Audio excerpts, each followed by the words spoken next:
Dans cette troisième vidéo sur l'app enseignant, nous allons voir ce qui concerne les modèles de leçons. Donc, une leçon, c'est un ensemble de restrictions qu'on va pouvoir appliquer à un iPad ou plusieurs ou toute une classe pendant une durée donnée. Euh, Cet ensemble de restrictions va pouvoir combiner à la fois des fonctionnalités de l'iPad et puis des applications, voire des sites internet sur lesquels on va pouvoir les restreindre. Donc dans cette vidéo, on va voir uniquement comment créer ou modifier une leçon. Dans la vidéo suivante, nous verrons comment l'appliquer aux élèves. Donc vous voyez que dans modèle de leçon, j'ai déjà pas mal de leçons qui sont déjà créées.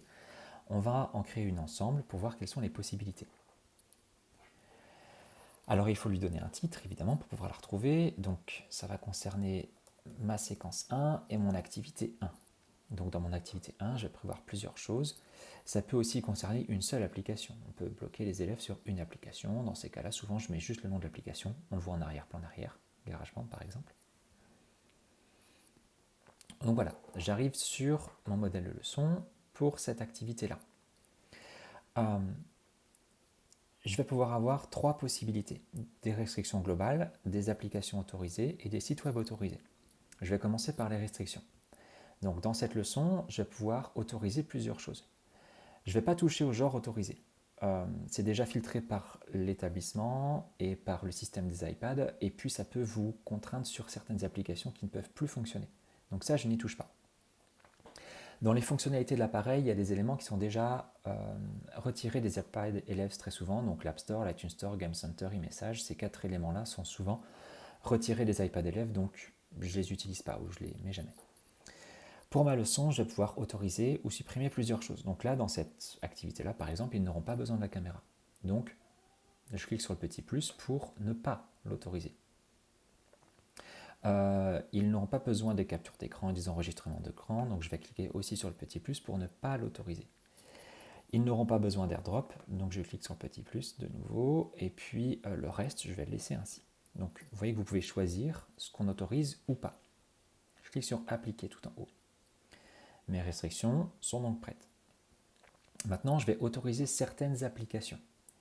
Donc comme je vous l'ai dit précisément, on pourrait par exemple n'autoriser qu'une seule application. Mettons Pages, je clique sur le petit plus, appliquer. Voilà, je n'autorise qu'une seule application et j'ai restreint des fonctionnalités. C'est tout à fait possible et dans ces cas-là, les élèves n'auront plus qu'une seule application sur l'iPad. Moi, je vais en avoir besoin d'un petit peu plus, donc de nouveau, je peux modifier les choses en cliquant sur le plus.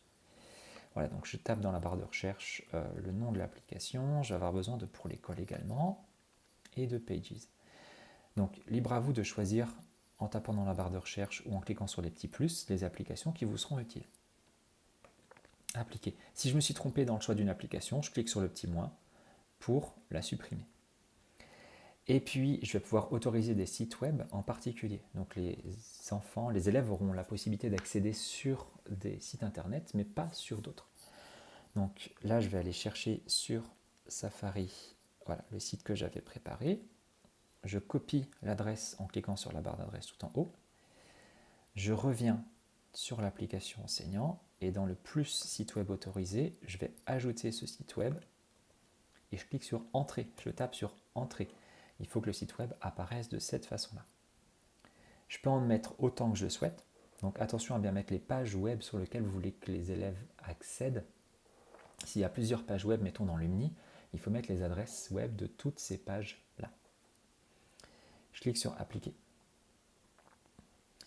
Et donc, j'ai mon site web autorisé, j'ai mes applications autorisées, j'ai mes restrictions. On n'est pas obligé de mettre les trois, on peut n'utiliser qu'un seul élément par exemple. Donc tout s'enregistre automatiquement. J'ai plus qu'à retourner dans modèle de leçon, et ma leçon, séquence 1, activité 1, est prête à être appliquée. Si je veux la modifier de nouveau, je clique dessus, et je peux remodifier les éléments à l'intérieur, en cliquant sur les moins ou en cliquant sur les plus. Si cette leçon, je veux légèrement la modifier, mais je veux garder l'original, je peux cliquer sur dupliquer, et là je vais pouvoir modifier ma leçon, mettons activité 2, dupliquer. Voilà, dans cette activité 2, je vais pouvoir, mettons, enlever ce site web et je vais pouvoir mettre d'autres éléments à la place. Voilà. Je retourne dans mes modèles de leçon, je retourne dans mon activité 1. Je vais pouvoir la partager avec d'autres collègues, mettons, qui auront une activité similaire. je vais pouvoir la renommer ou je vais pouvoir la supprimer tout simplement. Donc voilà comment créer une leçon, y ajouter des éléments. Et on va voir dans la prochaine vidéo tout de suite comment faire pour l'appliquer à une classe, un ensemble d'élèves, sur une durée de temps donnée.